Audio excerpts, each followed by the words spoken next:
माता की जय, भारत माता की जय, भारत माता की जय, वंदे मातरम, वंदे। जय जिजाऊ, जय शिवराय, जय जिजाऊ, जय शिवराय। आपल्या मागण्या आहेत का आपण उपोषण करताय? धर्मवीर छत्रपती संभाजीराजे शौर्य प्रतिष्ठान या सामाजिक संघटनेच्या माध्यमातून तांदळवाडी गाव, तालुका कळंब, जिल्हा धाराशिव येथे आमरण उपोषणाचा हा 4था दिवस आहे। आज आमची मागणी एवढीच आहे की बाबा ईव्हीएम मशीन बॅन करून आम्हाला निवडणूक आयोगाने मतपत्रिकेवर राहिलेल्या स्थानिक स्वराज्य संस्थेच्या निवडणुका घेतल्या पाहिजे। आणि आज जेव्हा तहसीलदार साहेब येऊन भेटले त्यांनी आम्हाला आश्वासन दिलं की आम्ही निवडणूक आयोगापर्यंत तुमचं म्हणणं मांडलं आणि आचारसंहिता असल्यामुळे तुम्ही उपोषण स्थगित करा, परंतु आम्ही त्यांना स्पष्ट नकार दिला आहे। आम्हाला ह्या मुद्द्यावर आमच्या मागणीवर आम्ही ठाम आहोत।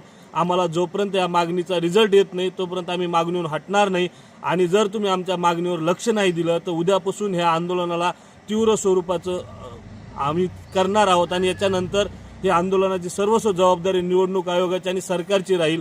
आमच्या मागणीवर लक्ष द्यावं एवढीच आमची विनंती आहे। राज्यामध्ये आपल्यासारखे असंख्य आतापर्यंत आंदोलन झाले, अमर उपोषण झाले, तरी सुद्धा निवडणूक विभाग, राज्य सरकार याकडे जाणीवपूर्वक दुर्लक्ष करते। आपल्याही उपोषणाकडे दुर्लक्ष केलं तर काय करणार? आमच्या उपोषणाकडे त्यांनी ऑलरेडी दुर्लक्ष केलं आहे। 4था दिवस आहे, तब्येतीची परिस्थिती फार नाजूक झालेली असताना सुद्धा हे कोणीही लक्ष द्यायला तयार नाही। त्यामुळे आंदोलनाचं याच्यानंतर जे रस्त्यावरले आंदोलन होणार आहे याची जबाबदारी सरकारने घ्यावी लागेल। कोणते लोकप्रतिनिधी वगैरे या ठिकाणी भेटीसाठी आले होते का? लोकप्रतिनिधींनी खासदार साहेबांनी, आमदार साहेबांनी, प्रकाश आंबेडकर साहेबांनी, राजू शेट्टी साहेबांनी, बच्चू कडू साहेबांनी सर्वांनी फोनवरून पाठिंबा दिला आहे। त्यांच्यापर्यंत मेसेज काल आजच गेला आहे, ते उद्या परवा येतोय म्हणून असं त्यांनी आम्हाला कळवलं आहे। पण काँग्रेस व्हायचं असेल तर ईव्हीएम हटाव, वोट चोरी बंद करू, त्यांचं काम आपण सपोर्ट करता असं वाटत नाही का?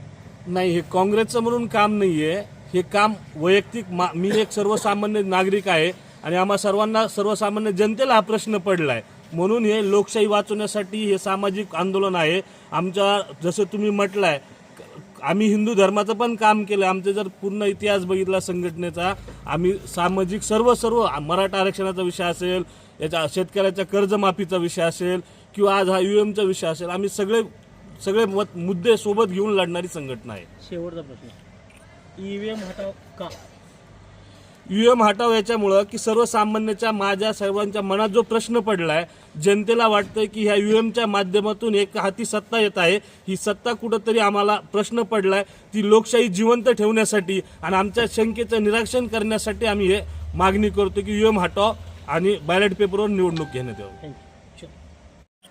सर्वांना जय शिवराय। मागील 4 दिवसापासून धर्मवीर छत्रपती संभाजीराजे शौर्य प्रतिष्ठानचे संस्थापक अध्यक्ष माननीय बाळराजेदादा आवारे पाटील आमरण उपोषण करत आहेत, तरीसुद्धा निवडणूक आयोगाला त्या ठिकाणी जागा येत नाही।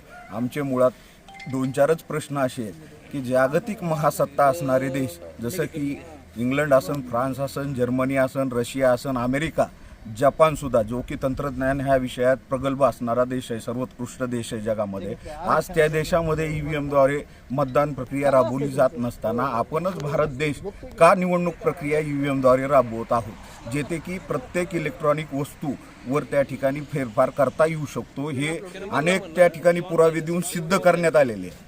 प्रत्येक इलेक्ट्रॉनिक वस्तूमध्ये त्या ठिकाणी फेरफार केला जाऊ शकतो, कारण ती एक मानवनिर्मित इलेक्ट्रॉनिक वस्तू आहे आणि मानवनिर्मित इलेक्ट्रॉनिक वस्तू असल्यामुळे त्याच्यामध्ये इच्छित असा फेरफार केला जाऊ शकतो आणि मतदार म्हणून आम्हाला त्या ठिकाणी सुज्ञ म्हणून आम्ही सुद्धा त्या दाट शक्यता आहे की ती ईव्हीएममध्ये घोटाळा करून त्या ठिकाणी एक प्रकारची एक हाती सत्ता येत आहे। त्यामुळं आम्ही या ठिकाणी ईव्हीएम हटाव आणि लोकतंत्र बचाव यासाठी आम्ही नारा दिलेला आहे।